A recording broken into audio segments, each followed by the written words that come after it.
Run when the rhythm's right.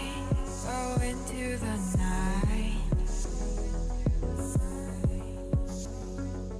Throw until you're out of sight and you're out of my mind. Run when the rhythm's right. Go into the night. Floating as the river flows, easy as it goes to the ocean. So walk on by, I've got no reason to love you, but I do, I do, I do. So walk on by, I've got no reason to love you, but I do, I do, I do. Show me colors of the sky, but all I see is gray. You lost me when you lied. Promise me, but you never tried. Secrets in your eye, you go and run, I'll hide. Show me colors of the sky, but all I see is gray. You lost me when you lied. I don't ever wanna be crowned, just another prize. It breaks my heart, heart, breaks my heart, heart, heart, heart, breaks my heart, heart, heart, heart, breaks my heart, heart, heart, breaks my heart.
Lost in the midnight blue, shadows of the moon.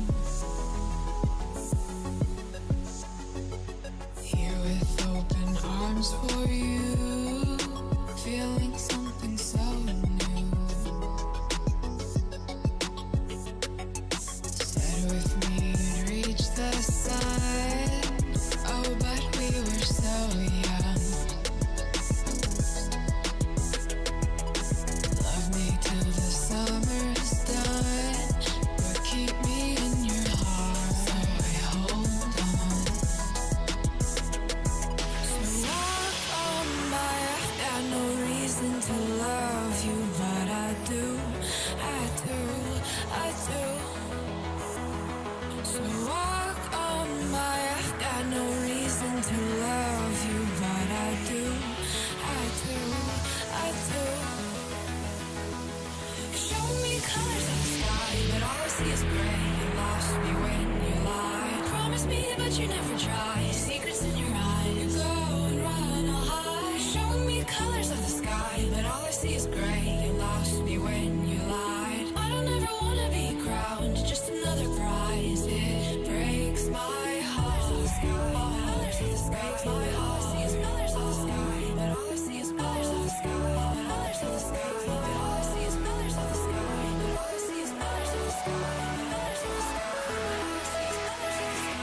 All I see is colors of the sky.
to the ground now, and somehow I feel like you don't know me. Shook me to the ground now, I don't even know how. Brought me to a life that you never showed me. Coming from a locked up ghost of yourself, but you're coming from the light.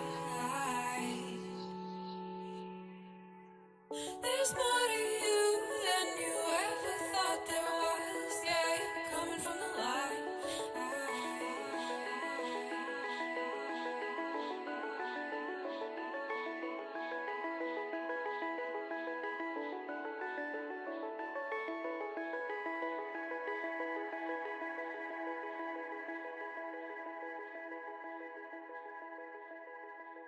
What's good? Yeah. Hello friends, happy Sunday, how's it going? It's the weekend, it's a Sunday. I tend not to stream on Sundays, but welcome one and all on this lovely Saturday. It's the weekend. I'm so glad you spent some time with me today. We're just getting started. It's right, Dave, stop in for sure. Hello, Jim. It's good seeing you today, Jim. Hope your weekend is going along nicely. Hello to you, HPG. I see you're talking about Buffalo Wild Wings sauces. Oh, tasty, tasty food I cannot get over here in Japan. I'm considering pulling up pictures to look at them and say, Buffalo Wild Wings sauces, etc. Maybe. Hello to you, Cyber Oracle. I hope things are good for you wherever you are in the world. I know where you are, but hello.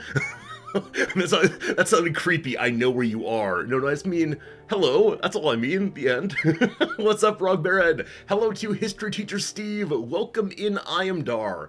I am Dar rightly says, Resorty, you're not wearing a jacket and tie. And that's true, I am Dar. When I stream on the weekend, I tend not to wear jackets and ties. Instead, I tend to just wear a t-shirt like a normal human being, because it's my weekend, and I'm hanging out, and I'm relaxing, and so on. But I understand if it's upsetting, if it's jarring, maybe I should find a way to put an overlay on that will put a jacket and tie like image on top, and that'd be better for people who are struggling a little bit. Maybe. I apologize though for my my poor dress, for being a little dressed down. It's like seeing your teacher at the grocery store a little bit, maybe.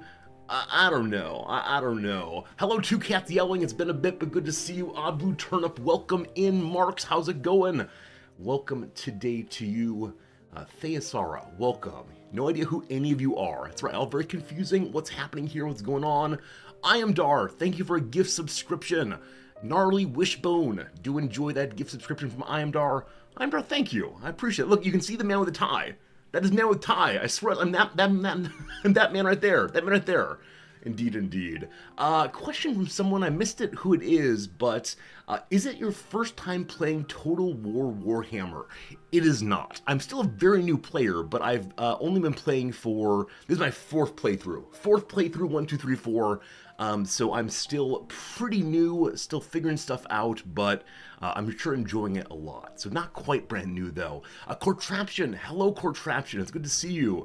I apologize, but your name and Cyber Oracle's names are very similar colors, and they both start with C. And so I see the C and the orange, and I say, oh, I said hi to that person. No, I did not. Cyber Oracle, Cortraption, good to see you both sincerely.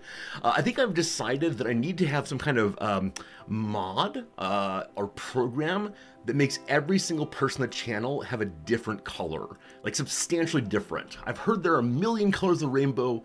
We don't have a million chatters. I need you all to get right on that. Different colors, or else Resorty gets confused. It's just how it goes. Maybe I need to get a t-shirt with a tuxedo print. I actually had one of those back in the US, a t-shirt with the tuxedo tie and vest and so on, but I think it began falling apart in the wash. Like the printing was not particularly strong, and so it ended up looking pretty bad pretty fast, so I stopped wearing that. Now with that said, maybe I'll try it again here in Japan. I don't know. That said, I think I'm okay being a slightly different person on the weekend. I mean, it's all just me, all the same thing, but it is nice having a comfortable bit of attire to wear. Comfortable times for sure. That's what I got going here. Again, I'm Dar, thanks for the kindness. Garvin, welcome in. I am curious though, folks, how is mid-weekend for you? Usually I come and see you at the beginning of the weekend and at the end of the weekend, very rarely in mid-weekend when we're hopefully still feeling pretty relaxed. So hopefully you are feeling, pretty relaxed because, yeah, that's what weekends are for. And that's what my weekend has been, except I missed my wife terribly. We're on day 3 or 4 now of her not being around. She's coming back later today. I'm very much looking forward to that. Because, yeah, it's been good. I've enjoyed myself, spending some relaxing time, but I miss talking to her. I miss spending time with her. I miss having our jokes and so on, and doing the crossword together. So, Nam will be back later this evening, and that should be a good time for me. But it has been nice having extra time to hang out with you all and to work on various little projects of my own. That's been pretty good so far. HPG is feeling relaxed tonight with a comfy stream. I will try my best to make it a comfy stream. Hopefully my pirates succeed on the high water. If that happens, I am happy. Your wife and you went to the Thai Water Festival, says Jim. I don't know what that is. You may have told us before. It might be a yearly thing you go to. Does it involve boats? Does it involve a river? Do things float down the river and we go, ooh, floating? You probably told us though, but I hope it was an enjoyable time. I'm sure it sounded lovely. Any time by the water is always a very nice time. Sunbrook is taking the stream to the crafting room for sewing tonight. What are you sewing? Tell us about your sewing if you would. I'd love to know. It's one thing I do not do at all, nor does Noms. She does knitting, and she's learning crocheting right now, but we don't sew at all, other than like sewing buttons back on and little repairs of small rips and so on. A 16th century doublet. Is this some Ren Fair action we're getting on? That's very cool. That's very cool. I hate to say it, but when you said you're doing some sewing, I immediately assumed, like, I don't know, I'm making a bag. I don't know, something that I would use occasionally, but no, 16th century, this is why you're part of our community, and this is why I like you. That's absolutely wonderful. Thea wants to know, how many pizzas did I eat when my wife was gone? Amazingly, none. Now, she was gone last weekend also, and the answer to that weekend was 1. But yeah, this week I managed to avoid ordering pizza at all. I ate in a relatively healthy way this weekend, mostly because it's very rainy. And I've said previously that when it's very rainy, I feel terrible about making a delivery person come out in the rain. Like, I know they still do it. I know people still make orders for pizzas, and the delivery people get on their little bicycles and bicycle them across town. But it's just sad to me. So I don't know. I tend to only order delivery on things if I myself will be willing to go out on that weather. So this weekend, it was fine eating. It was all good, but the one time I went out to eat at one of the local Japanese restaurants, which serves a Chinese dish called mabo tofu. I've mentioned before, it's a spicy tofu. I walked over there myself in the rain, and that was awful, but the food was tasty, so that's good. That's good for sure. Cyberhole, you're going to put pictures in Discord of what you're making. Oh, I love that. Thank you so much. Yeah, I love seeing the things that you find folks make. You're so much more creative than I am, and also you have more time than I do, because there's many of you and just one of me, and so I love seeing the many projects you get yourselves into, and it's so cool. So thank you for doing that, for sure. Hello, Swole, it's good seeing you. Today you need max chillage because you're working on upgrading your PC. All right, don't push too hard, don't bend anything. Even if you can't get that cooler to go into the machine where it should go, you can take the cooler, the water-based cooler, and put it on top of your computer's boxes. And then, over the subsequent 4.5 years, you can look at it occasionally and say, oh, it's such a shame. Why couldn't they get the seat right? But it's still keeping the computer cool. It's still sitting there just fine. Now, I don't know anyone who would do that. It's doing just fine, friends. It's doing just fine. The last PC building stream, it was something. It was something, and I cannot get it in.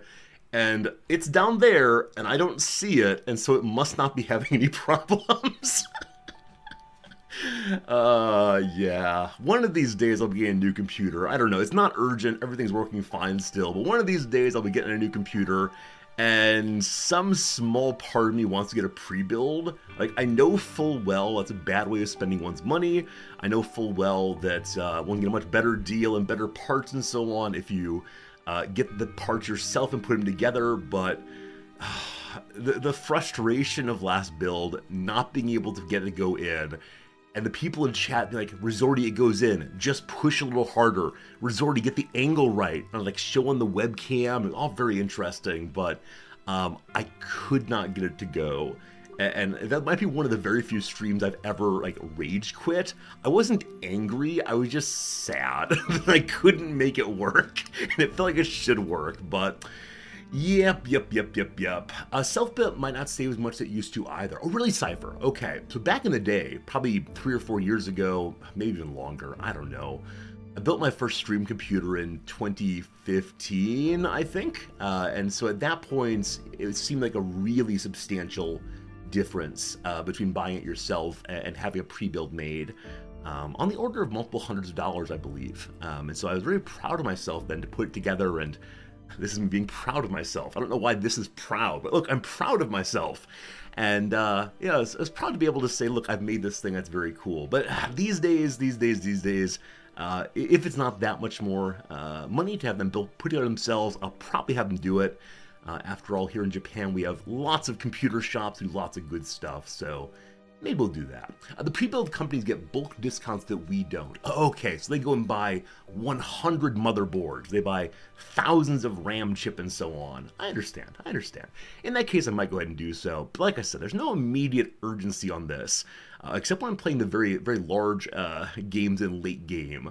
CK3 late game always gets a little bit draggy, a little bit grindy, as the computer tries to keep up with what's happening. But I've heard from people who have brand new computers, that it still gets laggy for them also. It's something to do with the programming of the game as opposed to anything to do with the machine itself.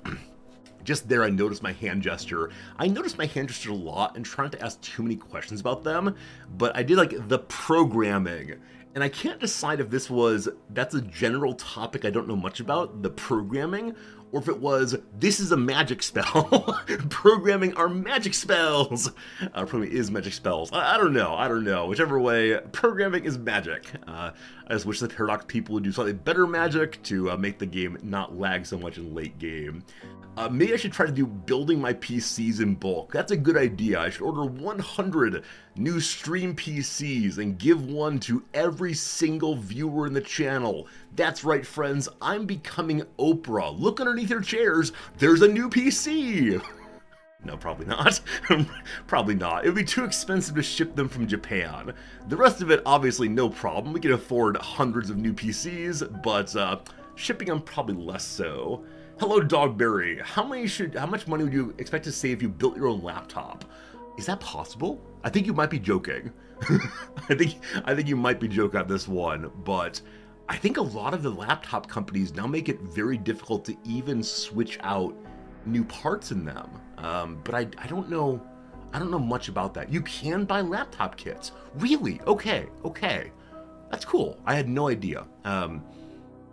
Yeah, laptops to me feel like such a foreign and strange continent to go explore.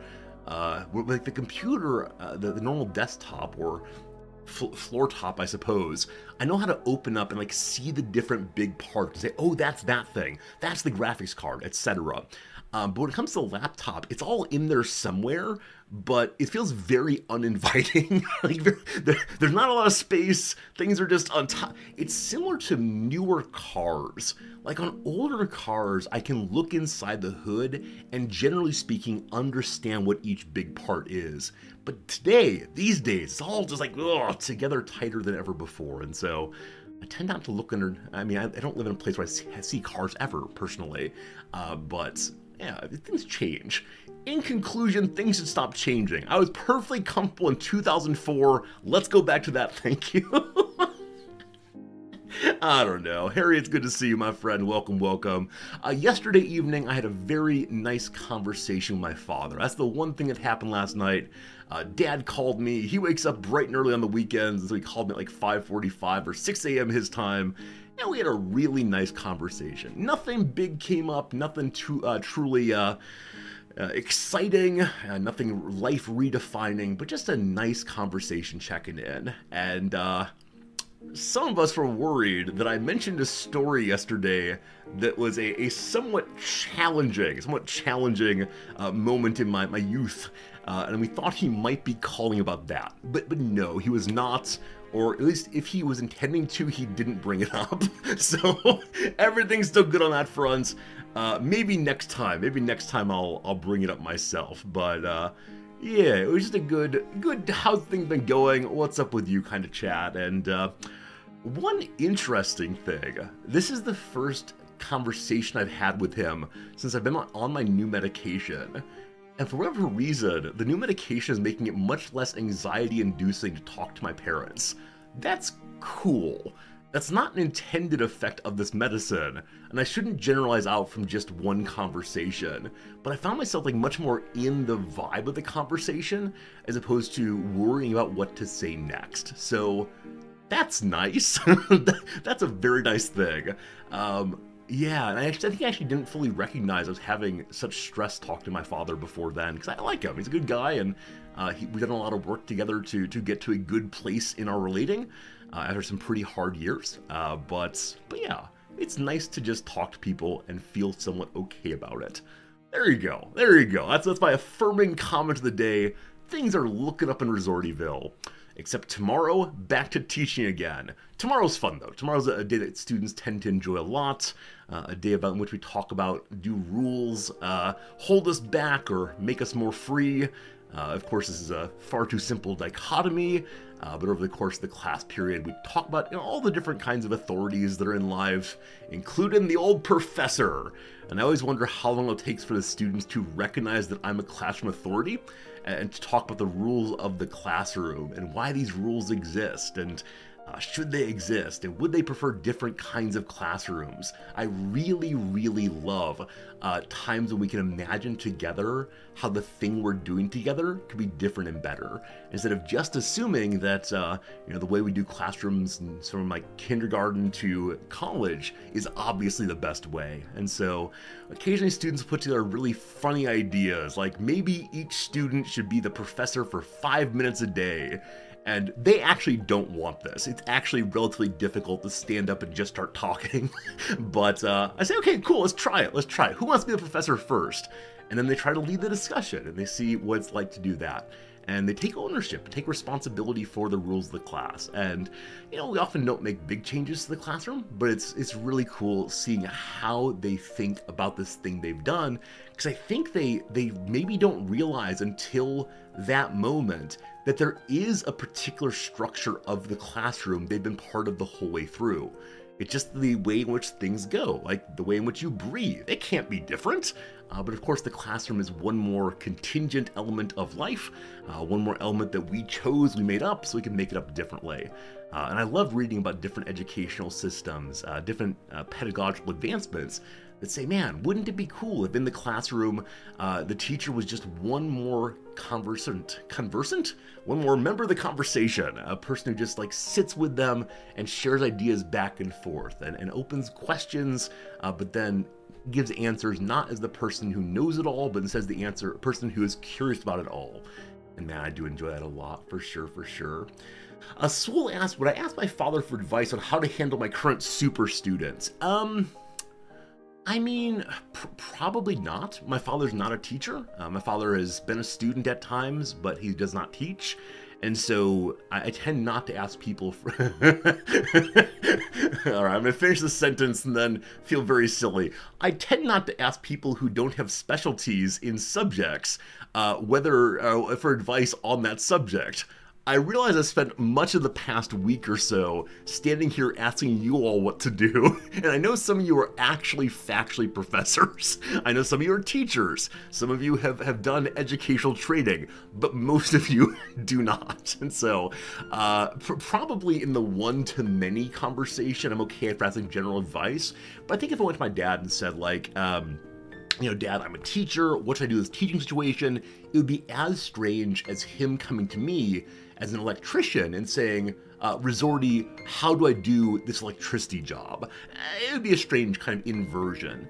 Now, I'm happy to ask him about like personal interactions and people in general. And so if the student were having like a personal crisis or needs some advice on how to organize their life, then sure, I could go to my dad and say, hey, what do you think? But as far as the decorum and working through the classroom, I'd ask other teachers first. Yeah, not that I don't trust my dad, but just it'd be a kind of a waste of the conversational time. Like, I think he'd be open to hearing me say, I'm having a hard time with this, right? He would be affirming. He'd say, that sounds really difficult. But I don't think he'd step in and say, this is how you should resolve that issue. And I appreciate that on him quite a bit. One thing I really appreciate about my dad is he has not done the thing where he knows how to live my life. I know a lot of people's parents and superiors in age, elders, I guess, will often say, here's how you should be doing it. Here's how to live your life. I've gotten very, very lucky to have a father who does not do that. Thank God. So that's how it goes. Oh my goodness. Elsa, one about how the professor acts as a leader versus the professor acting as a referee. I've heard these phrasings before. The professor's referee is the person who attempts to make sure that everyone is being fair. And so the conversation, the game goes on in the classroom, and the professor ensures that the rules of the room are being followed. So no name calling, here's the game we're playing, the game of learning, and here's how you play a game. I like that very much. I like it very much. It requires students to appreciate, enjoy, and engage in their autonomy, though. In the same way of, like, imagine a football match, and the football players stand in the corner and don't want to kick the ball. You know, the referee goes, toot toot, time to kick the ball, and they say, I'd rather not. So I think you need to have a certain amount of what's the word for it? Self-motivation, I guess, among the students to do anything other than the more or less standard, I stand, you sit, I talk, you respond. And that's too bad. That's too bad. I think we've talked about student maturity in the past weeks. I won't go into that too much, but yeah, I think a lot of the really cool innovations in, lots of things, right? Workplace, governance, education, everything else requires everyone to take an active part in the thing, as opposed to be the subordinate who is told what to do. That's hard. Group therapy models widely vary. Maybe you wonder how they'd work in the classroom. That's a great question. A great question. There's probably some cool overlap there. I do wonder, this is probably a big topic, how does one encourage the person who is disengaged in group therapy, the person who only listens but does not share? And I wonder, like, are there initial ground rules that say if you want to be part of the therapy situation, it's important that you also take part not merely receptively but expressively? Or is it something that's addressed in the moment? The facilitator says, hey, Bob, what do you think? As though they're drawing the person out. But I think, this question of how do you get people willing to engage more fully and more openly is so central to, I think, so many parts of life, not just teaching or therapy, but indeed conversation, indeed, neighborhood watch, getting involved in taking care of your community, or whatever else how it goes. A civilian do a bunch of team coaching is a fascinating space. Yeah, I'm sure. Seeing those dynamics between people, seeing how you can encourage better dynamics and encourage people to take leadership and ownership of their ideas, I think in team coaching has got to be so cool. Obviously a different goal than what I'm going for, in the same way that therapy is a different goal than what I'm going for. But anytime you get a pile of humans together, the ways in which they interact and don't interact, I think has got to be such a cool topic. I'm sure there's some like writing in organizational psychology or something I should go read, and it's hard to say. Let's see here. Does my father manage a team in his current company? My father's retired, and real quick, an ad break is coming right now. I promise we're not having a 2-hour-long intro today. I swear. So the ad break is going to run in a moment. Very soon we'll play video games, I guarantee. My father's retired though, and he thought that his retirement was going to be working on cars and doing various kinds of home improvement projects for his friends and so on. And he's found instead that he's preferring to be involved in a lot of men's groups at churches, churches of which he is not a part. He just goes to these different church men's groups and hangs out with them and talks to them about family life in the workplace. And apparently in one of these groups, he's become something of a leader. It's a Bible study slash, I guess, support group in some measure. And right away I want to go, oh no, like the divorcing of men's spaces and women's space, the binary there, not great. But obviously my dad's a very traditional guy, and obviously these churches are pretty traditional. So I'm just so glad that he is finding a way to be engaged instead of I think a lot of people in retirement feel at sea. Like, I did this work thing every day for 40 hours a week. Every week I've been going to this place and doing this thing. That's gone. Oh no, I have no purpose. Oh no, I feel very sad and empty now. Where my father, I think his initial plan was, let's keep doing work, right? Let's continue to labor, because that's the easy way to say it is time to keep doing the same thing I've always done. I am useful as a laborer first and foremost. And these days, I think it's so cool that he is taking time to care for others and care for himself and try to use his wisdom to guide other people and to be guided himself. And that's pretty cool. Also, I agree. I absolutely agree. My sense is the kind of guys who go to these things are the kind of guys who would not open up about marital issues or stress or feelings if there were women in the building, right? And that's too bad. I guess too bad. It speaks to a kind of masculinity I'm kind of sad about. But anything to get the people to feel like they're able to engage in the more emotional side of life, anything they can do to not just bottle it all up, right? Not just bottle it up and feel like they're not allowed to feel. So, yeah, I'm really proud of my dad. I'm not sure if he's watching right now. If he's watching right now, hi, Dad, I'm proud of you. But it was the big takeaway for me last night. And I realized that, I don't know, I realized that in father-son relationships or parent-child relationships, often the pride flows down, right? The pride flows down. I'm so proud of my kids. But I gotta say, my father has become someone I'm glad to have as a father. I think is the long and short. We didn't have a good relationship growing up. Things were pretty darn bad for a while there, but yeah, it's nice. It's nice. Now, my father was on stream once a very long time ago, back in, I don't know, like the first year of the stream's existence. And we've talked many times about him coming back again and streaming with me. Unfortunately, now I'm thousands and thousands of miles away. Maybe 10,000. How many thousands of miles away am I? Many thousands of miles from Chicago. And yeah, I want him to come back. I want him to come back and stream with me. It's a nice time. It's a good time when he's around. So if he comes, we'll play some car games. I've said previously, my dad's really into cars, and so car games tend to be good, especially mechanic games. We played some mechanic game years ago that it was very much like, it's time to change the air filter. Go ahead and click on the air filter. And so there was no moment of like unscrewing or screwing in. I think he would have enjoyed that more. So I think there are now a number of like mechanic simulator games that give further and deeper engagement for the player. So I think we'll play one of those if my dad comes back. And it'd be good. It'd be a good time for sure. And he so much loves hanging out with all of you. He's here most days as stream begins. It's kind of a check-in on me. He almost never talks, but he said he always loves seeing the nice things people say in chat and always appreciates that I have a community that comes with me. So that's a good thing. He should play My Summer Car. See, I thought that. My Summer Car is a game about building a car. And it's a game that would probably bring my dad back to his high school years when he got his first car and it needed this kind of like repairs and building it up, etc., etc.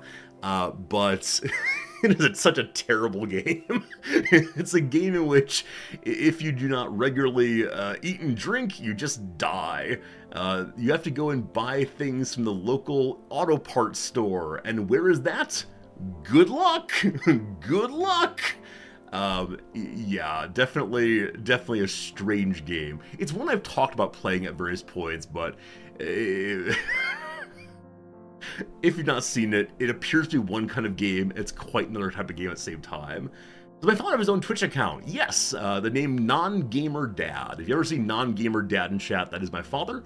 Does he share an account with my mother? No. They've been divorced since I was 13. I believe they have a talking relationship right now. I believe they do engage sometimes, but no. But I appreciate the kindness for sure. Hey, Pepper, you watched someone search for a part they lost in a crash for 6 hours in my summer car. Yeah, because you can't go and buy more cars, right? You can't consistently find, or not more parts rather. Like, you get this one part and you take care of it. So, it's an insane game. I wish I knew more about what the dev was thinking. Like, did the dev begin with, I would like to make a game in which you build a car? Or did they say, I want to make a game that's wacky and zany and then add the car as the centerpiece?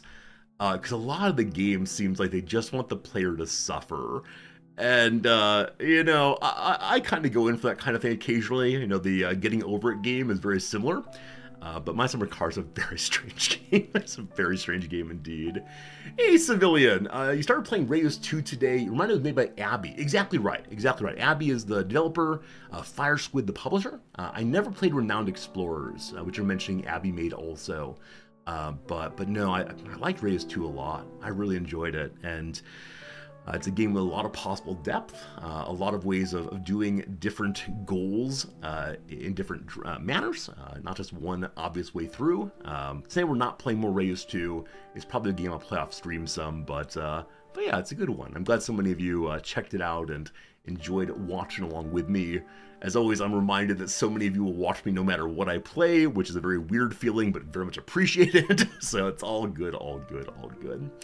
All right, friends, I believe it is the time. I believe it is time to move over to video gaming today.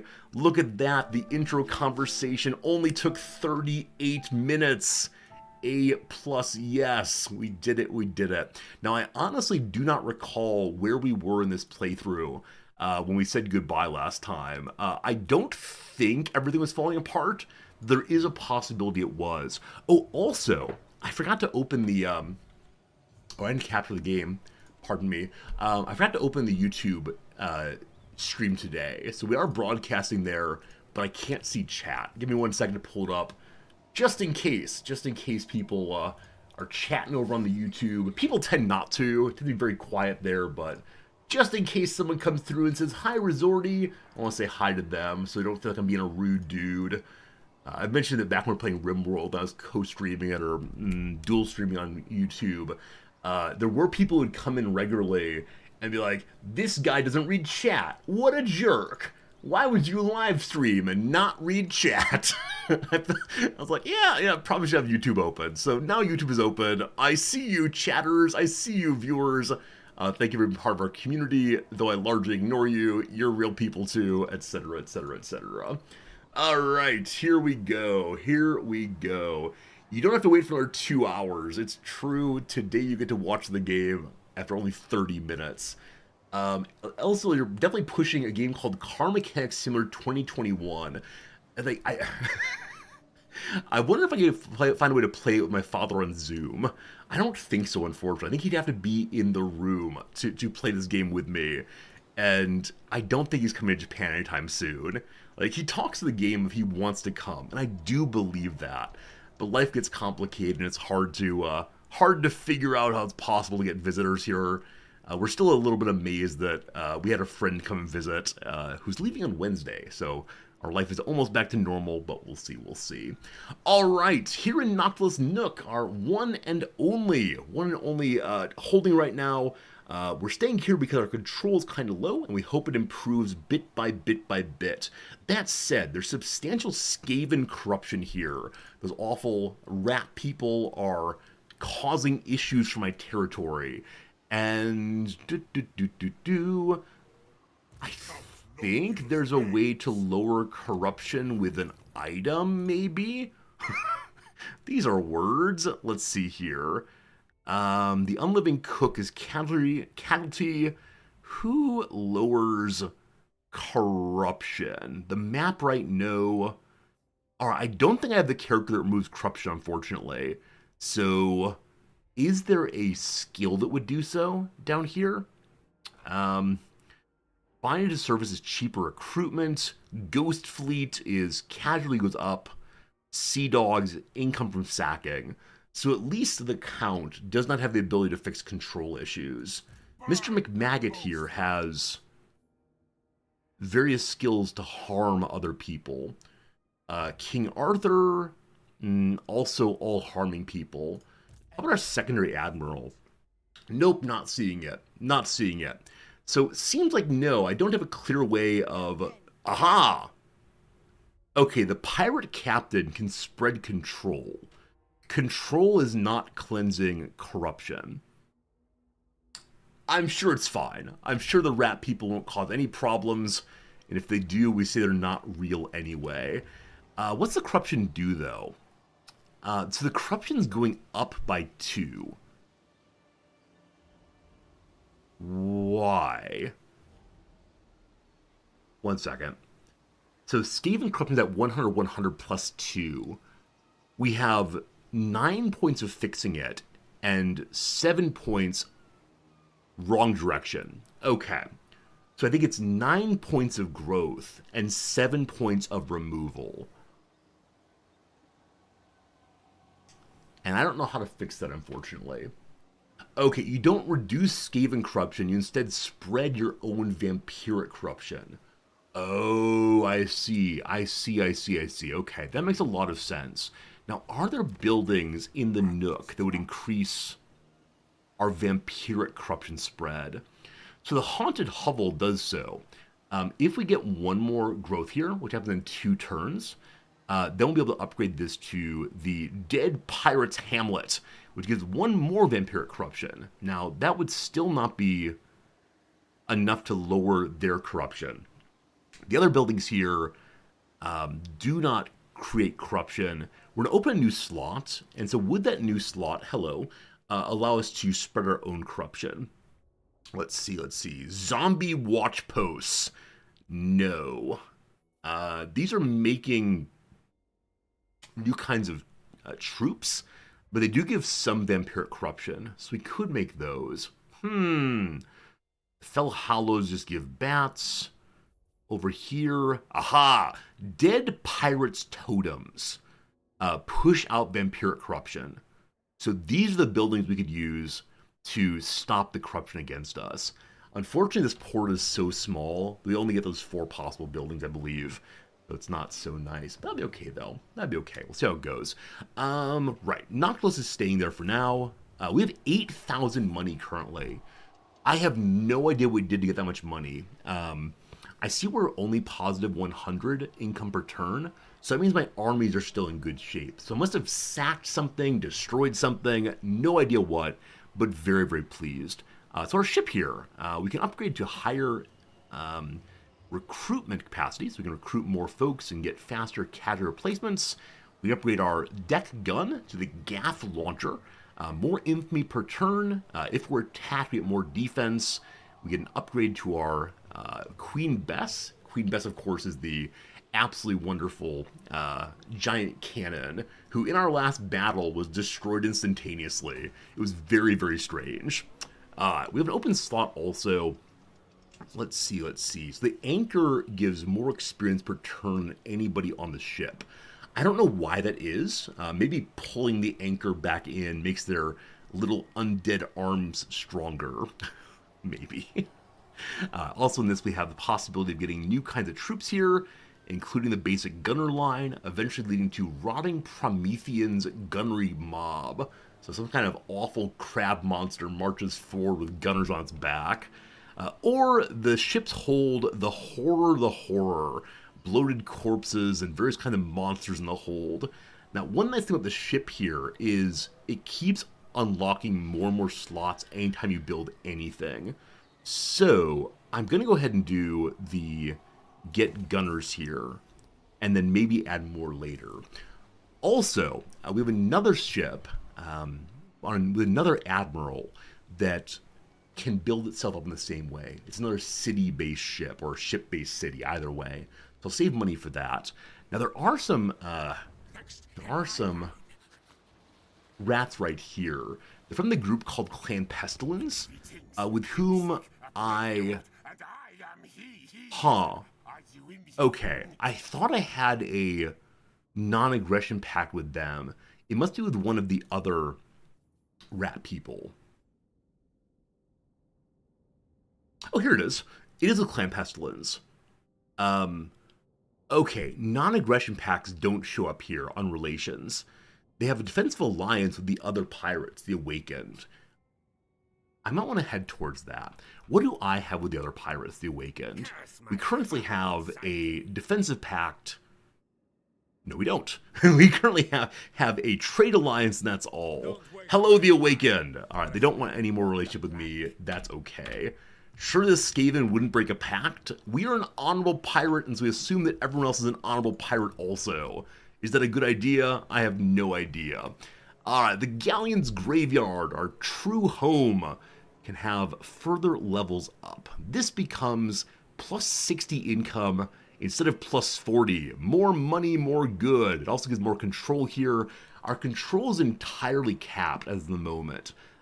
I do wonder if anyone will ever attack this place. It is so full of corruption, and so it probably causes tremendous attrition to come down on it. This is the more vampiric corruption. For right now, we'll just take the give me more money. Yum, yum, yum. I love money. All right, and that's a turn. Today, I'm intending for us to... Good. Today, I'm intending for us to do our very first quest, our very first special item gathering quest. And it's about defending our home base, that Galleon vortex, against someone who's actually found it, apparently. I think every start has some special quests to get special items or special effects, and today we're going to see one of them. On the very first playthrough we ever did, the dwarf playthrough, I had so much trouble with the quests, because every single time there was some main obvious objective, and then suddenly there are reinforcements. I've been told now that pretty much every special quest has reinforcements, so just be ready for them as you're playing.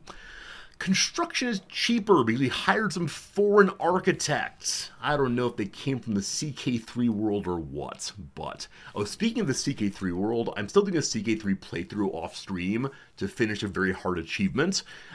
Just recently, I said to myself, I'm having fun. Things are good in the CK3 playthrough. Let's lean back and enjoy ourselves. And then out of nowhere, in back-to-back years, the Pope excommunicated us. And I don't know why. We had high piety, no sins, and the Pope liked us okay. Immediately after excommunication, the Holy Roman Emperor attacked us for our empire. Or maybe the kingdom, I can't remember which one. And you know what I did in response to this? I turned the game off and I'm never going back to it. I think we'll be okay, I think we'll be fine, but it's one of these moments of I don't understand why the game is doing what it's doing, and so, you know, I'm good. I'll go back to it eventually, but yeah, yesterday evening I said I just don't have the energy for this, I'm fine.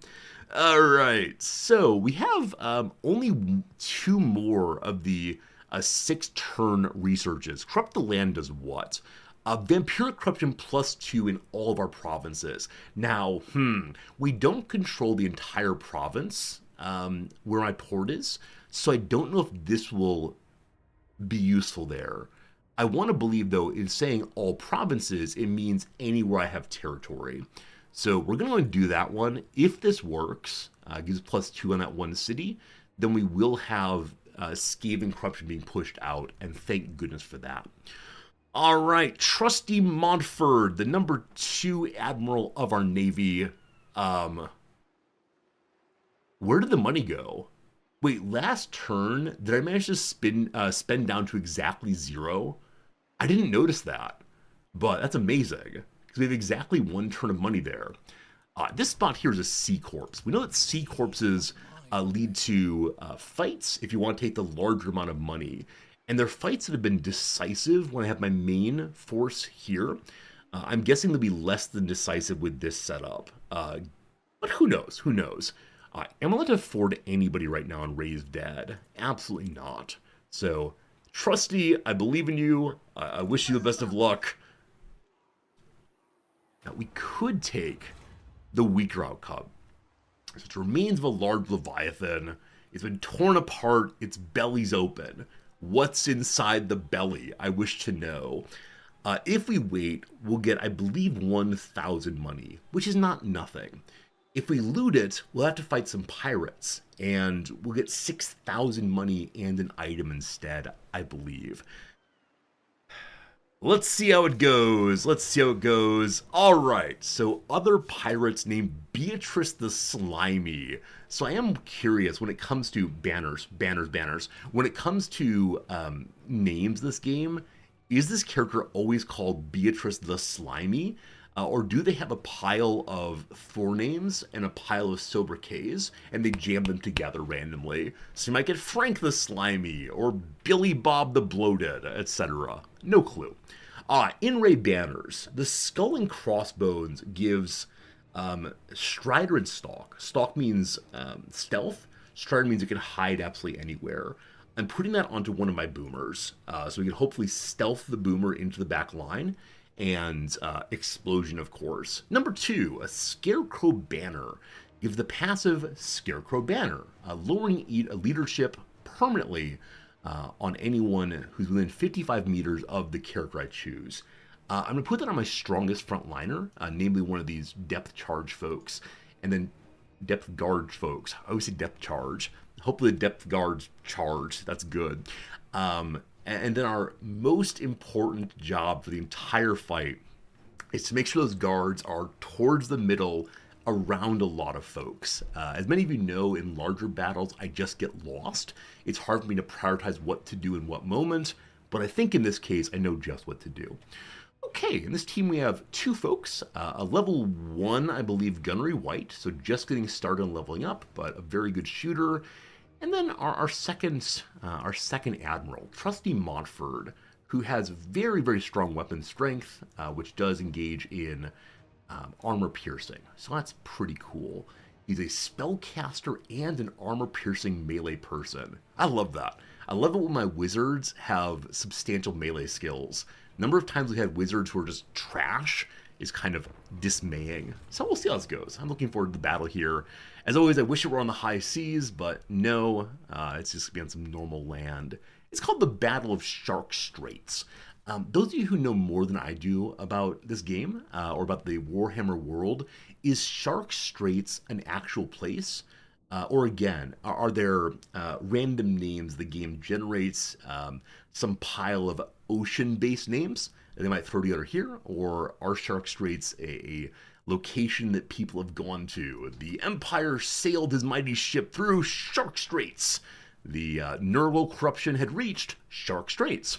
I don't know. All right, anyone unusual in their army? They have 2 of these handgunners, zombies with cannon. My suspicion is I need to get on those pretty quickly, because they're going to be doing some really serious damage as our troops get in closer and closer range. Okay, I like that this is a beach at least. I think often we've had water-based battles that have been looking just kind of mountainous. What are those?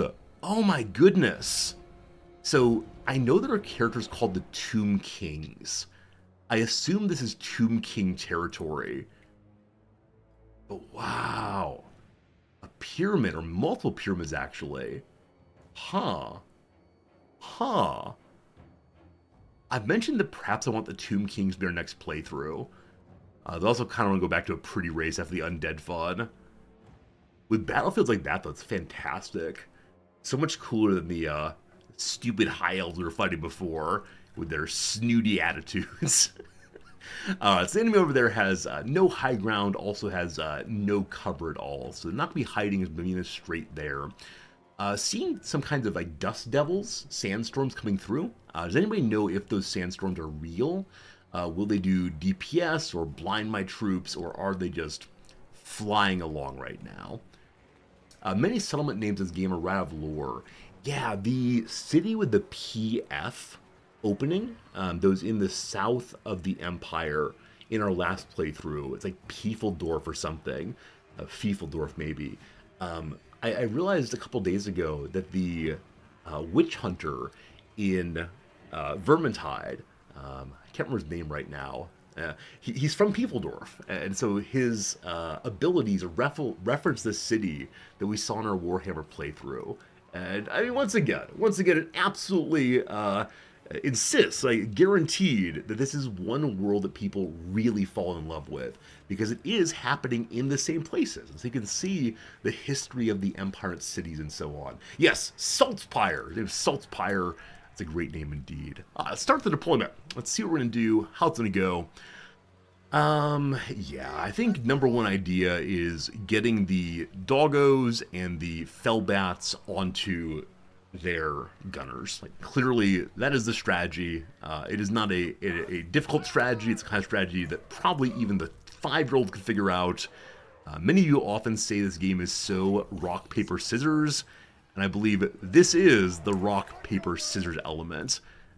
So, boomers here are already in stealth back here. Nope, not back there. They're in the trees right here.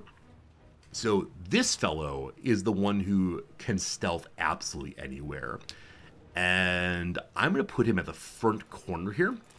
Our goal then is to have him go far to the west, up the hill, and then rush into the enemy. If we accomplish that, I'll be so darn happy. We'll see.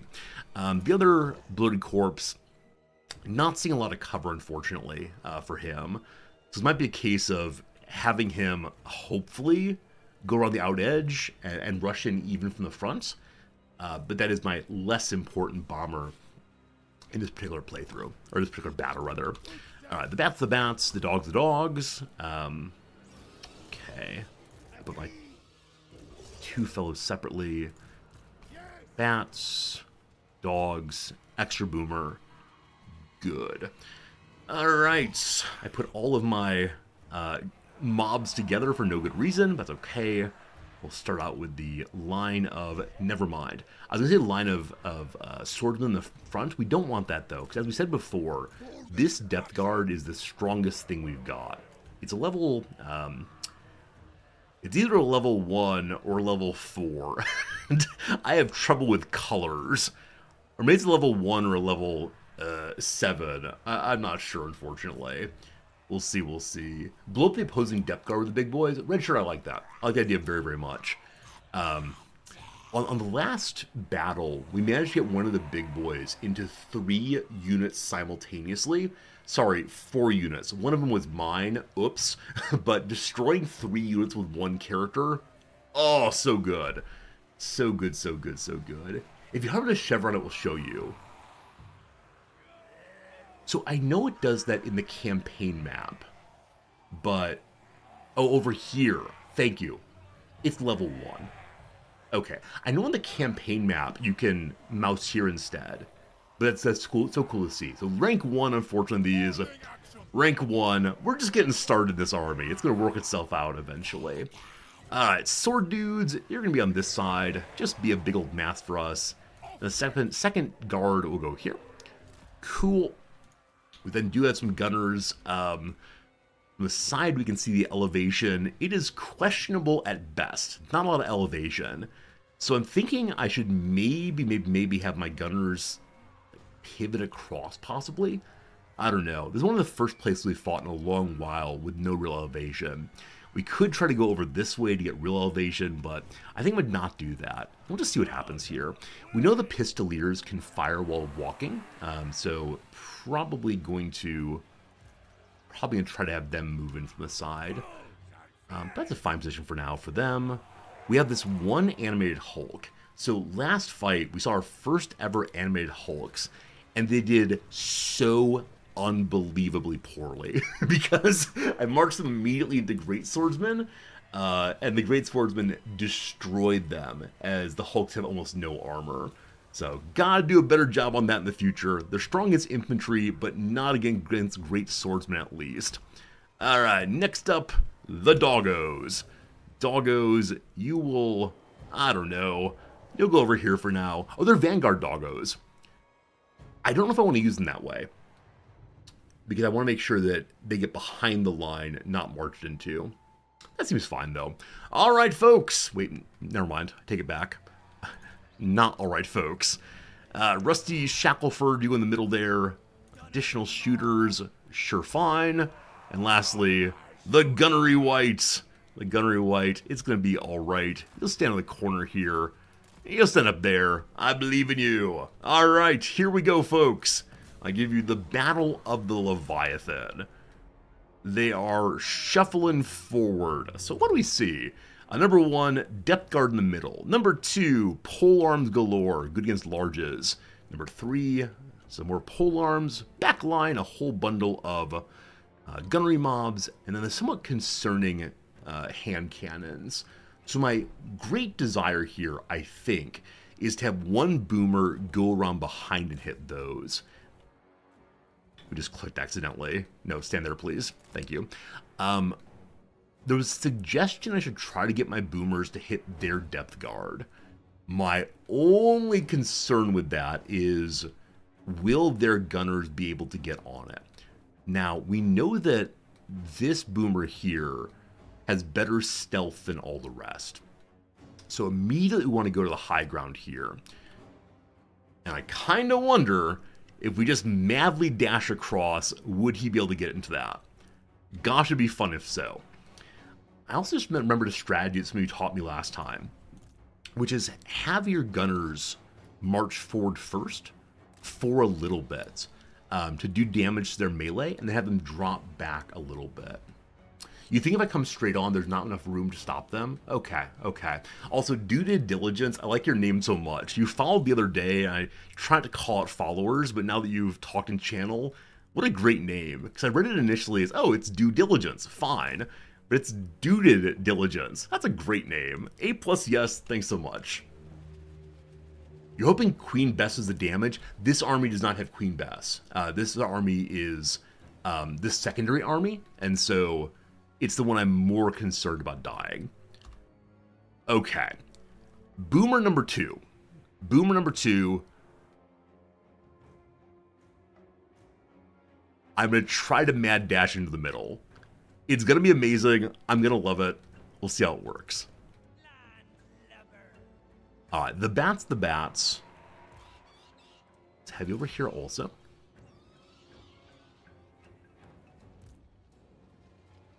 Okay.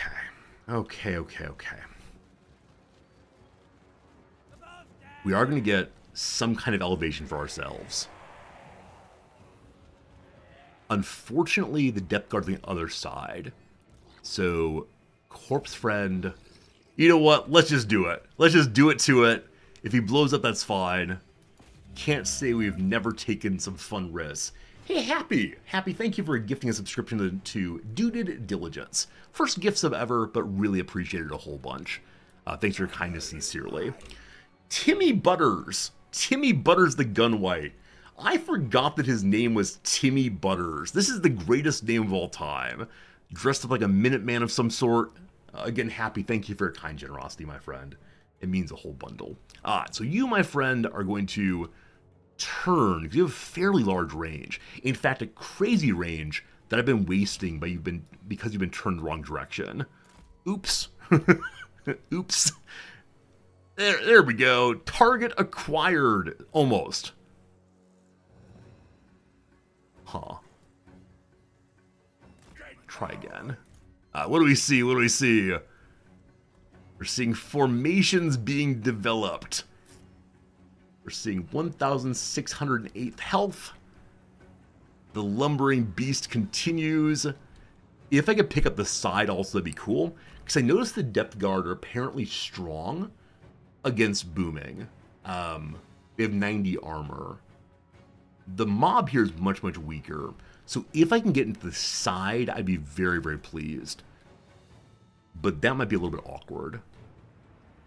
Had they not seen him? Are they... So this is probably because I'm playing at the difficulty I'm playing at. I'm amazed they continue having their fun formations instead of turning and firing immediately. Just a little surprising. All right, don't step into the... All right, firing has now begun. 1,300. Get in line, get in line. Here we go, here we go. All right. We didn't get the depth guard fully. We did hit their mob very, very well, though. So, not ideal, but pretty decent. All right, Admiral Wizard Guy. Admiral Wizard Guy has an ability I've not seen previously. Vansel Danse Macabre. So, it increases the skill of meleeers. That will work well. Now, I see that we're in pretty close range to the gunners. I sort of want to run away. Maybe in a moment we will. That said, boomer. Okay. We're going to do a multi-pronged attack here. So, prong number 1 is boomer straight into the side here. Prong number 2 is doggos also going in, and bats, etc. I wanted to hit both this hand cannon and that hand cannon simultaneously. That's no longer possible. So I think focus on the hand cannon here. And I think trying to hit these would be cool. So let's get going. Again, currently stealthed. Stealth boomer, love it. So the target for the animated hulks, I want to be the weaker deckhand mobs, but the depth guard are going to just absolutely destroy them. So we probably shouldn't do that. Wait. This depth guard, so it's strong versus the depth guard polearm. Huh. Wonder what that is. Anyway, forward! Forward, all of you! It's time for our lines to back out a little bit. Now, I know a way to move while holding formation. Will they continue shooting full... Wait. Never mind. This is high ground. Belay that order, if you please. Okay. It's not super high ground, but at least not super low ground. So, I should have moved my meleeers forward earlier. We probably do need to retreat, but let's see what happens. Depth guard already going forward, go even more so. Depth guard number 2 forward. Awesome. Little Timmy Butters, continue firing at anyone you could find. If he's going to get overrun, we need to back out some. For right now, though, let's try to finish off this group. They have very low leadership. Their leadership is there a number? -14. Now, with -14 leadership, they will rip themselves apart gradually. So, begin firing the deckhand mob here. No, depth guard, who are weak there. And then we'll pull out pretty soon. Okay. The bats have gotten in behind. That's what we like to see. So, this group of the bats is going to go there, there, there. And then the doggos, I think we just mad dash 2 and 1. So you all go this way. I worry about the depth guards peeling off to fight them. So go this way and then this way. And then you, my friend, go this way and then this way. There's a hero there. The hero's level 1, though, is not too concerned. We will see what happens. All right. Trusty Montford, the Vampire Admiral, has done nothing. We know we want to strengthen the melee ability of the depth guards as they get in. Are we back on? Are we back on? Are things good? Hello, friends.